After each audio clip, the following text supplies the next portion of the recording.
Good morning. We got, it's like we got everybody on one row today almost. We got the one rosers. We do look forward to being able to have everybody back with us. Thankful that the Lord has provided healing for those that were sick, and looking forward to having those that are still struggling back with us.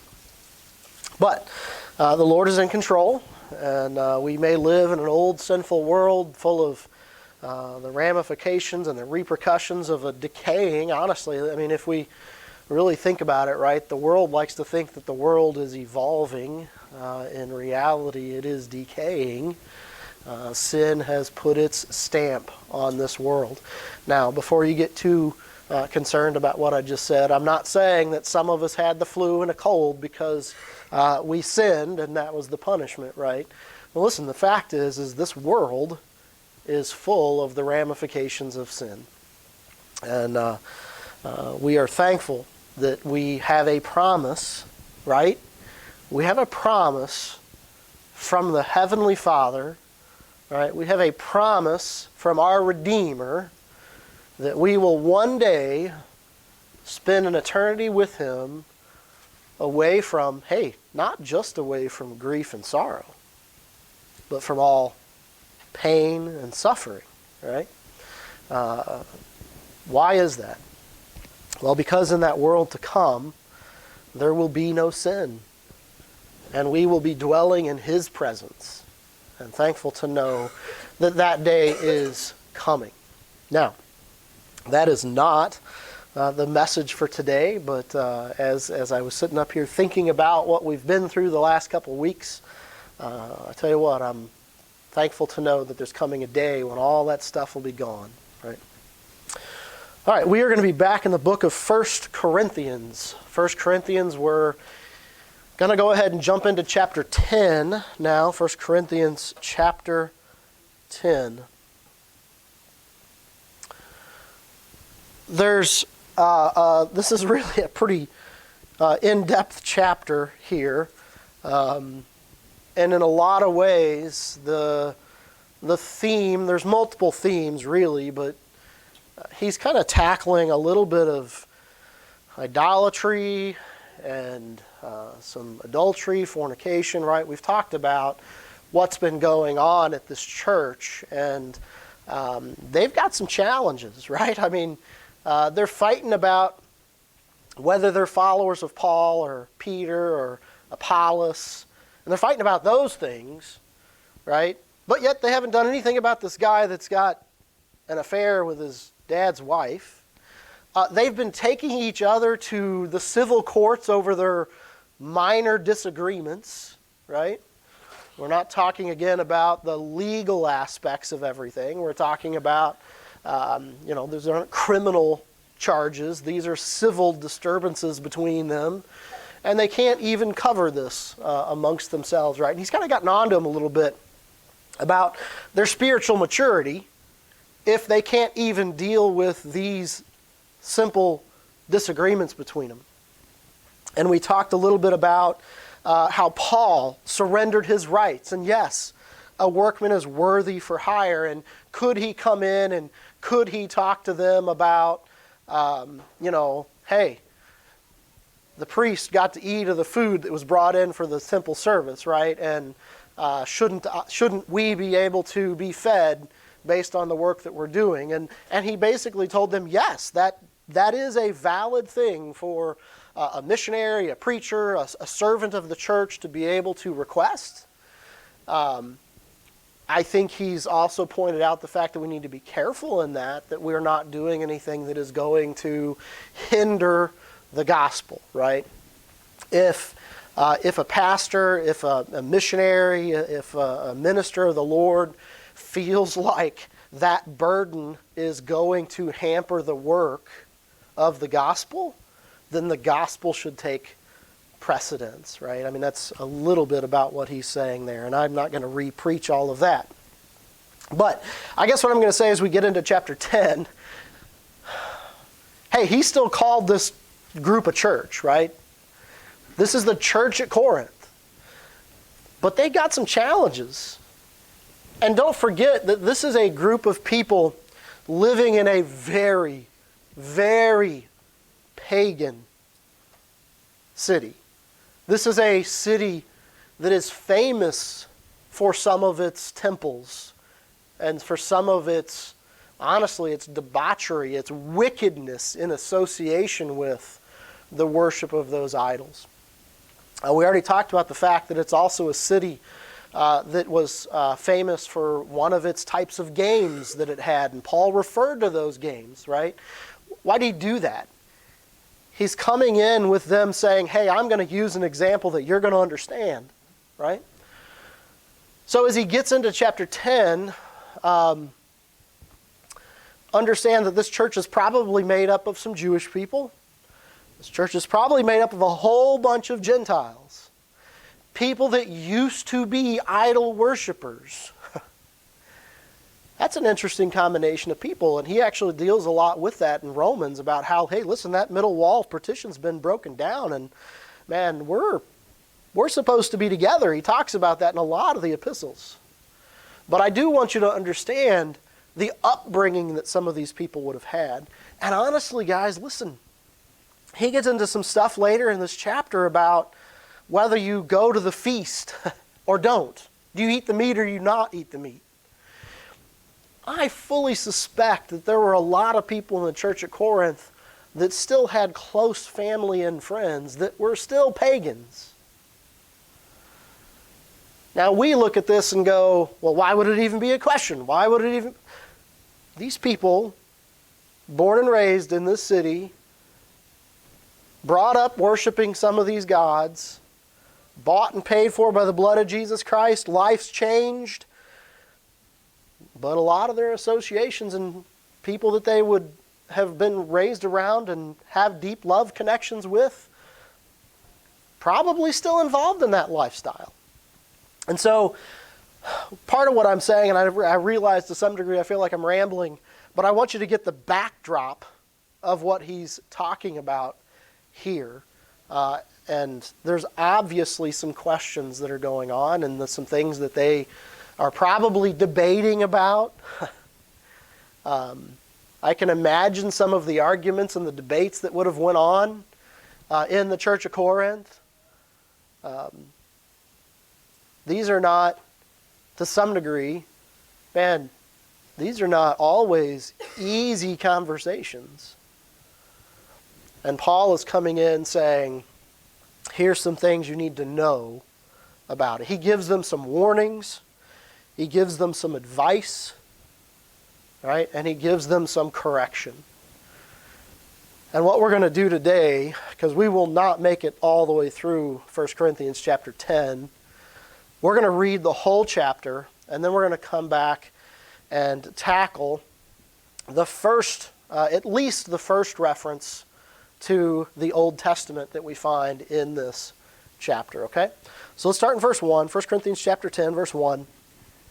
Moreover, brethren, I would not that ye should be ignorant, how that all our fathers were under the cloud, and all passed through the sea, and were all baptized unto Moses in the cloud and in the sea, and did all eat the same spiritual meat, and did all drink the same spiritual drink. For they drank of that spiritual rock that followed them, and that rock was Christ. But with many of them God was not well pleased, for they were overthrown in the wilderness. Now these things were our examples, to the intent that we should not lust after evil things, as they also lusted. Now I'm going to pause there for just a second.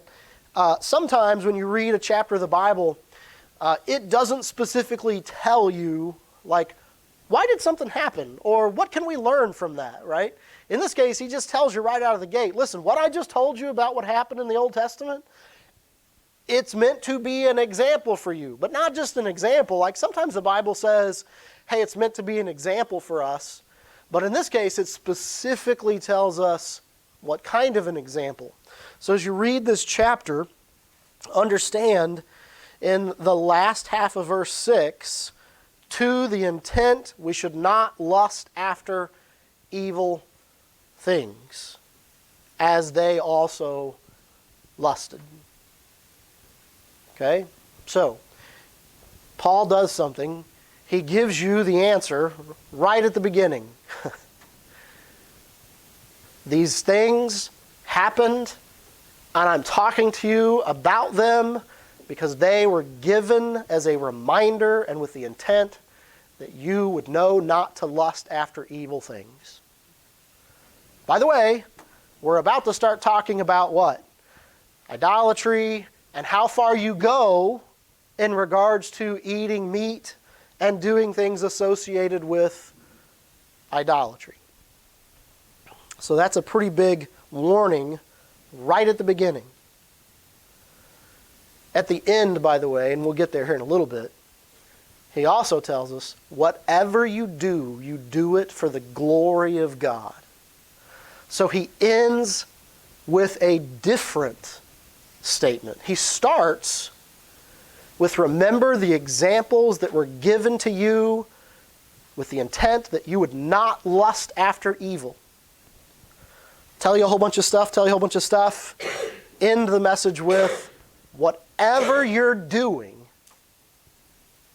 is the heart and purpose behind it to worship and glorify and thank God. Okay? So those are what I'm going to call the two bookends to this chapter. All right, let's keep going. Verse 7, neither be ye idolaters, as were some of them, as it is written, the people sat down to eat and drink and rose up to play. Neither let us commit fornication, as some of them committed, and fell in one day 23,000. Neither let us tempt Christ, as some of them also tempted, and were destroyed of serpents. Neither murmur ye, as some of them also murmured, and were destroyed of the destroyer. Now all these things happened unto them for ensamples, and they are written for our admonition, upon whom the ends of the world are come. Wherefore let him that think he standeth take heed, lest he fall. There hath no temptation taken you, but such as is common to man. But God is faithful, who will not suffer you to be tempted above that ye are able, but will with the temptation also make a way to escape, that you may be able to bear it. Wherefore, my dearly beloved, flee from idolatry. We're going to pause right there for a second. Listen, I just quoted some really famous verses, and a lot of people don't realize those are stuck right in the middle of Paul talking about what happened to the nation of Israel as they were wandering in the wilderness, and the sin and the lust that they fell into, and the idolatry and the fornication and all of those things. And he's about to talk about that you need to be doing the things you do for the glory of God. Smack in the middle of that are these famous verses about not being tempted above what we're able. Okay? So just keep that in mind. Now he keeps going in verse 15. I speak as to wise men, judge ye what I say. I wonder sometimes if Paul, I don't really think this. I think he meant it. But, Paul did have a little bit of a sarcastic streak occasionally. And he says here, I speak as to wise men. Did he mean they were wise, or did he mean, I'm going to say it like I was speaking to wise people? I'm not sure, but he says, I speak as to wise men, judge ye what I say. The cup of blessing which we bless, is it not the communion of the blood of Christ? The bread which we break, is it not the communion of the body of Christ? For we being many are one bread and one body, for we are all partakers of that one bread. Behold, Israel after the flesh. Are not they which eat of the sacrifice partakers of the altar? What say I then? That the idol is anything, or that which is offered in sacrifice to idols is anything? But I say that the things which the Gentiles sacrifice, they sacrifice to devils and not to God. And I would not that ye should have fellowship with devils. Ye cannot drink the cup of the Lord and the cup of devils. Ye cannot be partakers of the Lord's table and of the table of devils. Do we provoke the Lord to jealousy? Are we stronger than he? All things are lawful for me, but all things are not expedient. All things are lawful for me, but all things edify not. By the way, if Paul had a catchphrase, it was something like that. This is not the only time he said something along those lines. I think if you listen to Paul's messages and sermons that he preached and letters that he wrote, wouldn't be unusual for him to say something very much like that. Look, there's the difference between what I have the liberty to do and what is actually edifying to do. It says in verse 24, "Let no man seek his own, but every man another's wealth." And I'm not going to preach this right now. It's really hard not to preach some of these as we're reading them, but I think it is key to understand here, as he's talking about some things you do and you don't do, don't forget that as a born-again believer, part of what you do or don't do also is supposed to be about those around you, not just about yourself. So don't forget that. "Whatsoever is sold in the shambles, that eat, asking no question for conscience sake. Fear for the earth is the Lord's, and the fullness thereof. If any man that believe not bid you to a feast, and ye be disposed to go, whatsoever is set before you, eat, asking no question for conscience sake. But if any man say unto you, This is offered in sacrifice unto idols, eat not for his sake that showed it, and for conscience sake, for the earth is the Lord's, and the fullness thereof. Conscience, I say, not thine own, but of the other. For why is my liberty judged of another man's conscience? For if I by grace be a partaker, why am I evil spoken of for that which I give thanks? Whether therefore ye eat or drink, or whatsoever ye do, do all to the glory of God. Give none offense, neither to the Jews, nor to the Gentiles, nor to the church of God, even as I please all men in all things, not seeking mine own profit, but the profit of many, that they may be saved." Now that's a lot of reading, and there's a lot of familiar passages in this one chapter. And he really is covering a whole lot. And as I often say, there are times where we could probably spend weeks going over a chapter. This is really probably one of them. I'm going to hit some aspects of this chapter. I'm just going to hit as a summary because I don't want to lose sight of what we're here to talk about, right? How did he use the Old Testament is really why we're going through the book of 1 Corinthians. Now, in the beginning of this, he talks about how the fathers, Brother Philip gave a lesson today, right, about the different ways that the Bible uses fathers. But he says, listen, when you go back in our history and you look at our lineage, you look at our nation, the people that came out of Egypt, our forefathers might be a way that you might use this one, right? When they came out of Egypt, they were under the cloud and they all passed through the sea and they were all baptized unto Moses in the cloud and in the sea and did all eat the same spiritual meat, and they all did drink the same spiritual drink, for they drank of that spiritual rock that followed them, and that rock was Christ. Both many of them God was not well pleased, for they were overthrown in the wilderness. Now, I don't have time to necessarily dig super deep into this.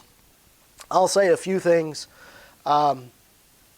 As you think about the nation of Israel coming out of Egypt, I want you to picture how much of that story, while they're coming to the point of leaving Egypt and making it through the wilderness and getting into the promised land, how much of that is a picture of the plan of God through Jesus Christ. I'm going to give you a few examples and then we'll probably move on. How were they fed while they were in the wilderness? Bread from heaven. What is Jesus Christ described as? Well, he's the living bread from heaven. He's the heavenly bread, right? The bread that gives eternal life. How did they not die of thirst multiple times while they were in the wilderness? Well, they drank from the water that came from the rock. Well, how is that parallel to Jesus Christ? What is Jesus Christ referred to in the New Testament? And he is the spring of living water. What did he tell the woman at the well? Man, people that drink of this water will never thirst again. Right? She was talking physical. He was talking spiritual. The rock even, where the water came from. Jesus Christ is the rock. Right? I mean, that's what he's described as. These were, by the way, and I want you to think about this too, the Old Testament is so much a picture of the work of Jesus Christ. Even when you think about their time to leave Egypt, what were they given at the time they were going to leave Egypt? Well, you saw the first example of a Passover, right? The judgment of God was coming, and the innocent blood had to be shed. And those that were covered by the innocent blood didn't suffer judgment. I mean, literally, when you go back and look at the Old Testament time and time and time again, it pictures Jesus Christ. And that's not even getting into the aspect of, well, and I'm going to get too deep too quick here. We're not even talking yet about, like, when did Christ come to be? Do you think that Christ was only represented when he was born physically here in this world? I think there's actually pretty good indication that the presence of the Lord was represented throughout many pieces of the Old Testament. Okay? And so I just say a few of those things maybe to whet your appetite a little bit and get you to start to think some about these passages here. Now, and I'm going to get myself in trouble with some probably. I personally don't believe that when you read this, that this is saying that when the children of Israel passed through the Red Sea, that was their baptism, like we get baptized.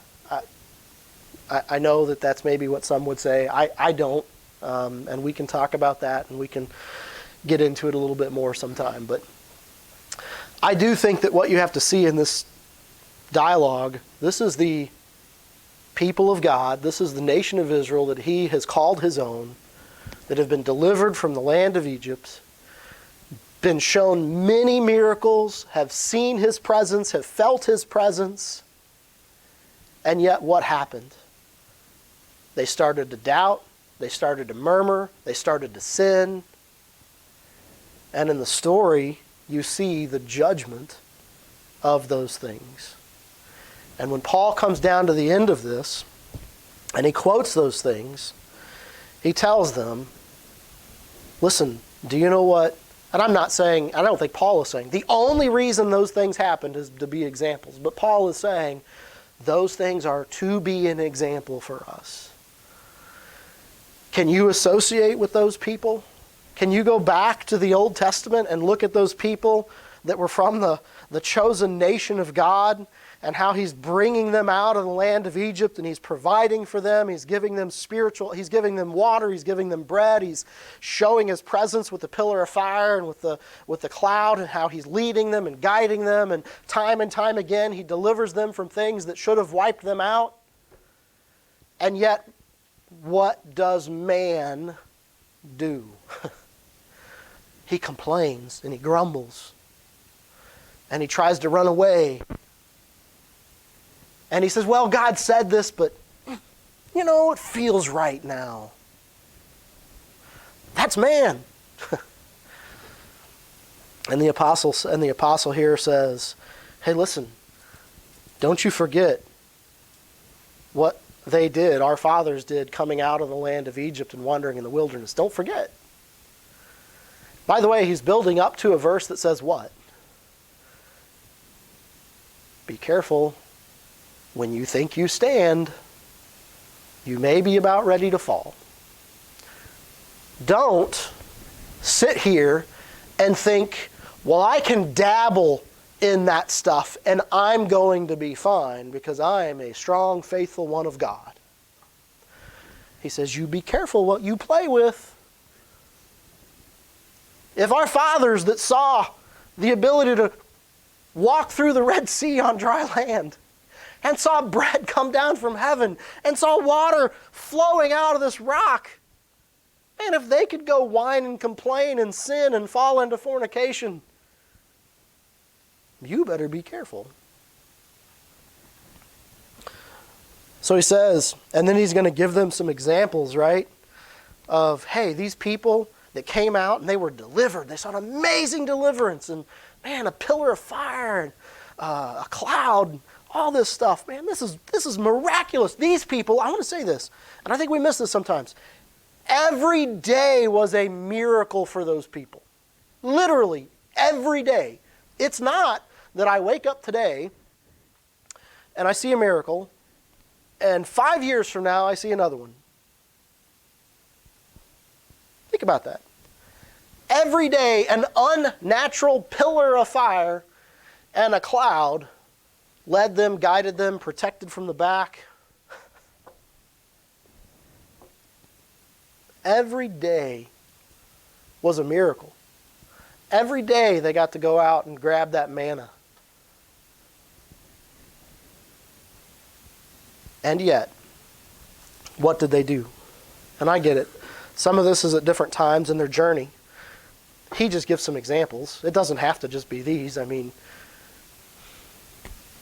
honestly, even once they got past the wilderness, right? I think about the lesson about the guy that took the gold and the cloak from Jericho, right? And man, when they went to attack that little bitty city of Ai, they lost, right? Man, you don't have to just be restricted to these few examples that Paul gave.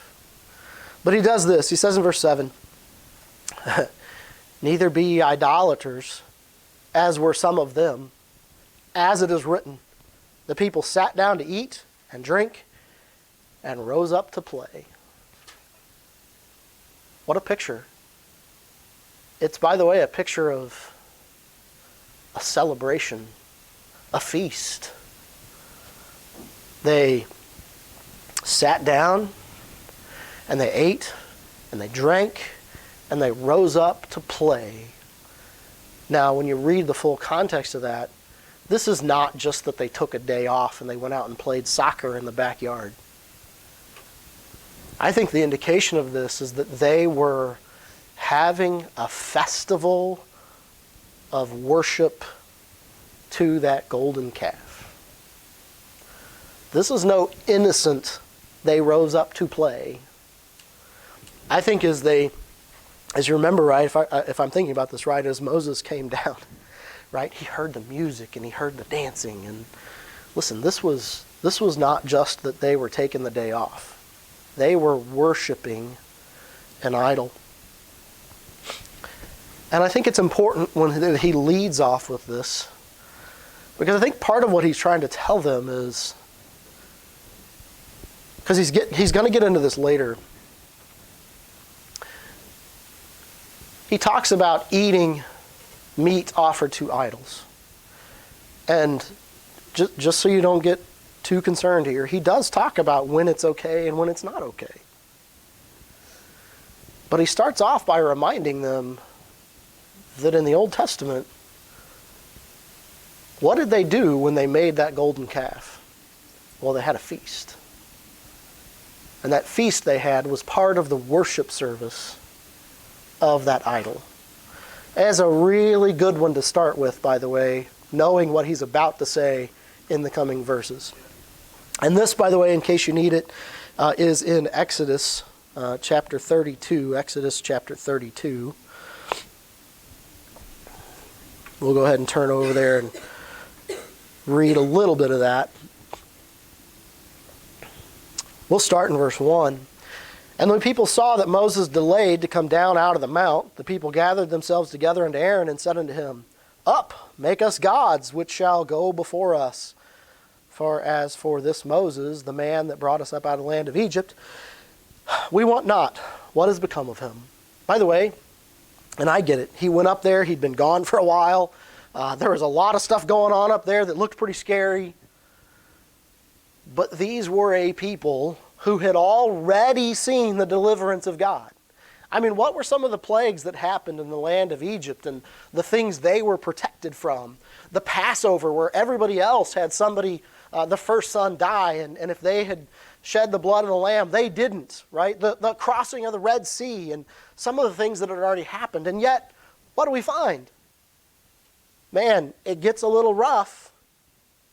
And what do they show? Well, they show two things, I think. A lack of faith and where their heart was. Even the faith that they had, and I hope I don't go too far with this, but when you read that verse, it's almost like the faith that they had was in Moses, not in God. Moses isn't coming back. What are we going to do now? Man, that pillar of fire and that cloud's probably going to go away. Moses didn't bring the pillar of fire and the cloud. Moses actually didn't, although he was the one that obeyed the command of God. Listen, it was not the power of Moses that split the Red Sea and caused them to go across on dry land. I think you see here that their faith is in Moses, not in God. He says in verse 2, "And Aaron said unto them, Break off the golden earrings, which are in the ears of your wives, of your sons, and of your daughters, and bring them unto me. And all the people brake off the golden earrings which were in their ears, and brought them unto Aaron. And he received them at their hand, and fashioned it with a graving tool, after he had made it a molten calf. And they said, These be thy gods, O Israel, which brought thee up out of the land of Egypt." Man, what a dark turn. What a dark turn. We're not just saying, oh, it was probably Moses that delivered us. We're going to rewrite history now.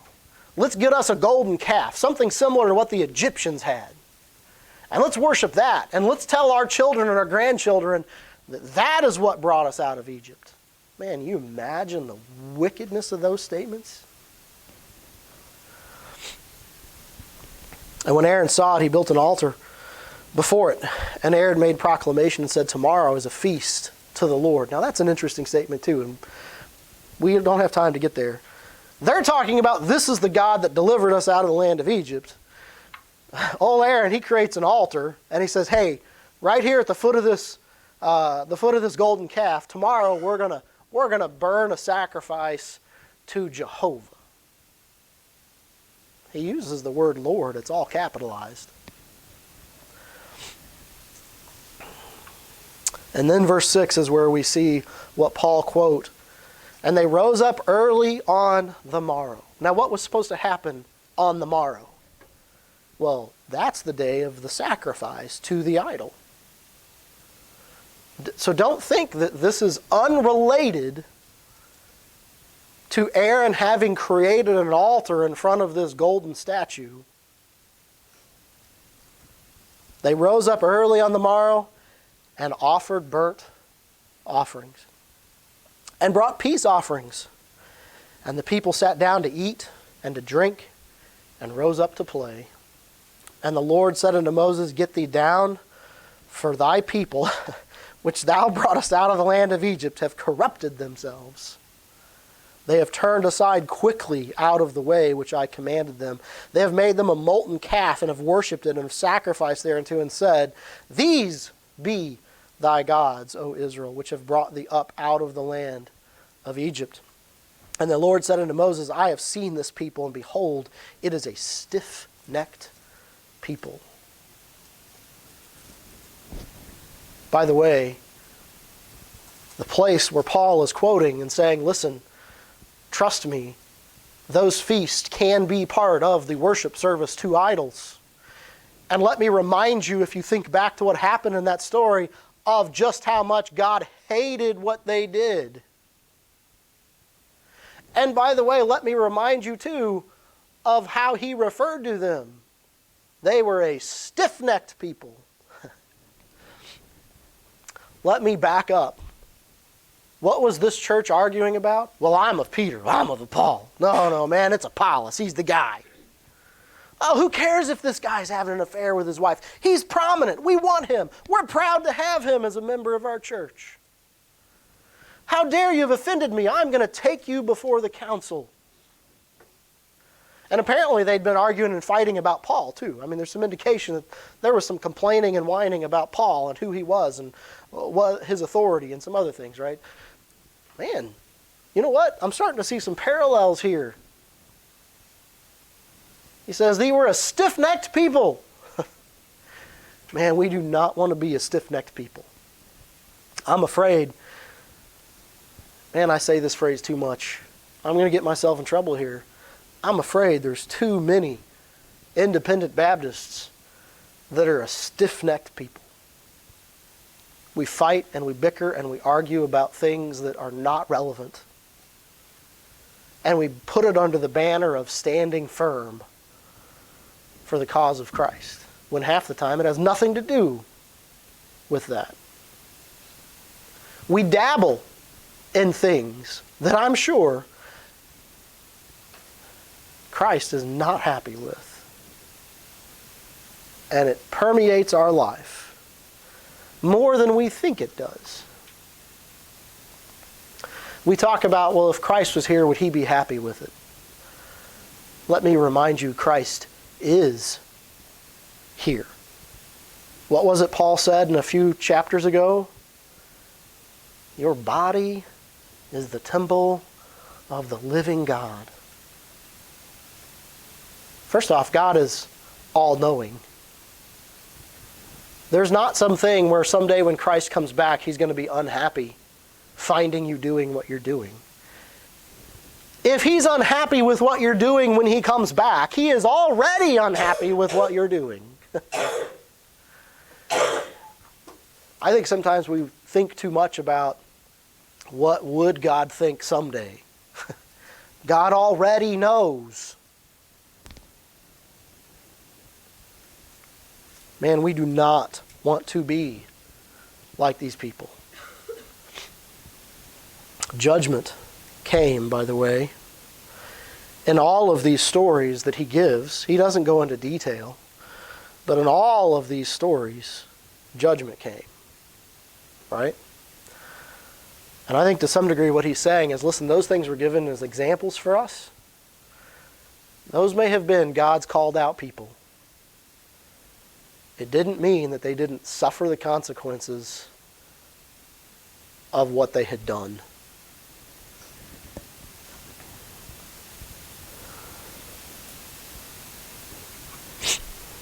And I'm not going to have time necessarily to get into and continue to read this, but if you read the rest of chapter 32, man, you start to see some of it, right? Man, he melted that thing down. He put it into powder. He put it in the water. He made him drink it. Right? And verse 22 says, let not the anger, this is coming from Aaron, let not the anger of my Lord wax hot, for thou knowest the people, that they are set on mischief. Ironically, the guy that made the calf and tried to tell Moses that he just threw it in the fire and it came out like a calf. But the verse that described how Aaron did it was a very detailed verse. Like, man, he was shaping and he was molding. Moses is a good guy. You look at a lot of what Moses did in his life, in a lot of places he was very faithful to the Lord. But man, you want to talk about a guy that got caught up in some bad stuff. How does Paul say it later? You be careful when you think you are standing, because you might just be around the corner from falling. And then he says, and I'll preach this again later, right after that statement is when he says, oh, and by the way, nothing you're faced with is more than anybody else could be faced with in this life. And in case you think the deck is stacked, God is also not going to cause you to face something that you couldn't escape. Matter of fact, he has made a way of escape for you. Now, I think we know ourselves a little bit. And yes, we are sinners. and we are not perfect, and we will never be perfect until we have our new bodies and we're with Him in eternity, right? Until we're in His presence. Maybe I should say it that way. However, the level of stuff that we're faced with, you shouldn't say, well, I had no option. You shouldn't say, well, the devil made me do it. No, God has made it pretty clear that the sin in your life and the way you react to trials, not just sin, but the way you react to trials and testing, that's on you. That's on you. And so what is the message again? To a church of the Lord Jesus Christ, to a group of born-again believers, He quotes to them a place in the Old Testament where the called out people of God showed their lack of faith, showed their wickedness, and they lusted after something, and God sent judgment among them. That's like this big picture. But He also reminds them, how did it start in this case? It started, and maybe not started, but it involved a feast to this golden calf, and dancing and playing, and I don't know what all that encapsulates, but it was not good. And He tells them, don't be like that.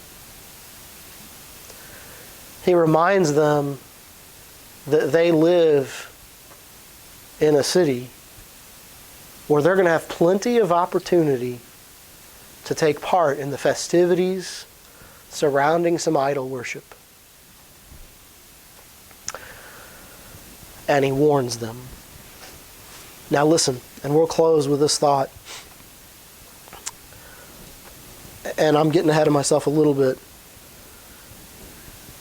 Because with some of the things that I've said today, you may walk away thinking, oh, well, they were commanded to never eat any meat that had ever had any association with any idol at any stage of the processing period. That's actually not what He ends up saying. What does He end up saying? What's the repercussions of it? How's it going to be viewed? How's it going to affect those around you? That's actually what He says. And so we need to be careful that we don't take our liberty and say, well, it's okay for me to do this. I don't care what everybody else thinks. I don't care how it looks. Be careful lest you think you stand and just around the corner you're going to go tumbling off the cliff like they did. You know, a lot of their sin, by the way, a lot of their sin started with complaining. You look at it. A lot of their sins started with complaining. We need to be careful, right? All right. We're going to go ahead and be done. Ask Brother Philip, if he would, to